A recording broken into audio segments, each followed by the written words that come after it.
Cambridge exams are a really big deal, and you shouldn't expect anyone to overlook your mistakes or pretend not to notice if you try to cheat. These exams can be quite tricky. They are designed to test your English level from many different angles. In this episode, I will share how I felt before the exam, the mistakes I made, and my reflections afterward. I hope it helps you prepare or decide whether this exam is right for you.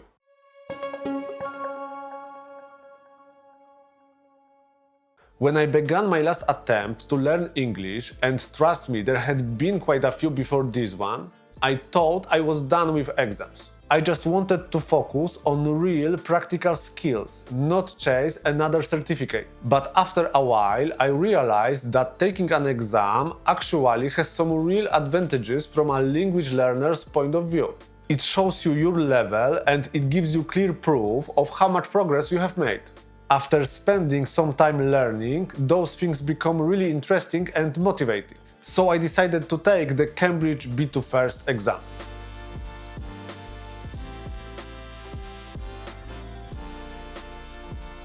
So it took me 2 years before my teacher finally told me that I was probably ready to take this exam.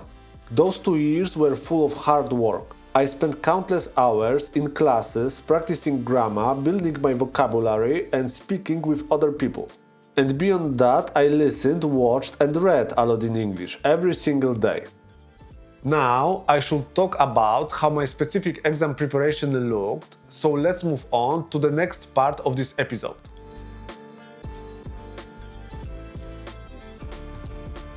My first and most important mistake was neglecting specific exam preparation. I was reading books and listening to podcasts made for native speakers, so I thought nothing on the B2 exam could surprise me. But I was wrong. On the exam day, I was overwhelmed and confused. 4 hours of tricky tasks testing every part of my English were tough to handle. I don't know how to explain it, but everything felt new to me. The time flew by so quickly and I felt completely disoriented.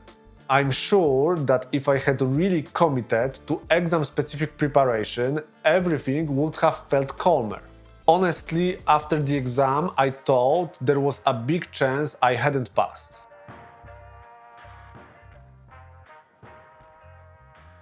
My second mistake was not practicing writing by hand.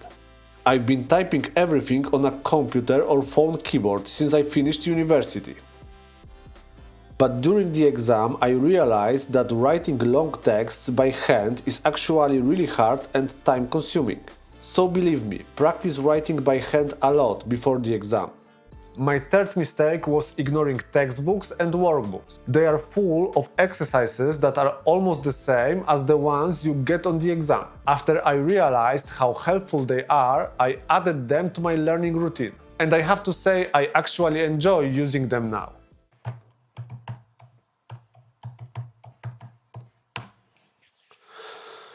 And you, have you ever taken the B2 First exam? If you have, share your mistakes and insights in the comments. And if you haven't, let me know whether you are planning to take it in the future. Now let's move on to the final part of this episode.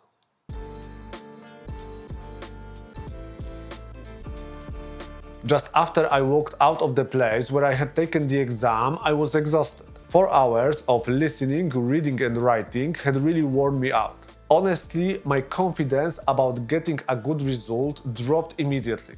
I gave myself maybe a 50 or 60% chance of passing. I waited 5 weeks for the results, and when I finally got them, I breathed a sigh of relief. I passed with a pretty good result, which you can see on the screen now. I'm a bit surprised about the speaking score, because after the exam I felt it had gone well for me. But it might simply be because of the mistakes I mentioned earlier. Now I feel great and I'm really glad I decided to take this exam. I can see how much progress I've made since I started, and I finally know what level I'm really at. People often misunderstand what language levels really mean, but legitimate institutions test your skills thoroughly and accurately. That's why I think it's worth testing yourself, whether you are learning for your career or just because you enjoy the language. Exams help you grow, show you how far you have come, and let you see whether your learning method really works.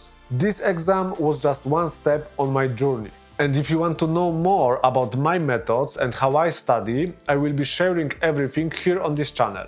So don't forget to subscribe and give this video a like. I'm looking forward to your questions and comments down in the comment section. See you in the next episode.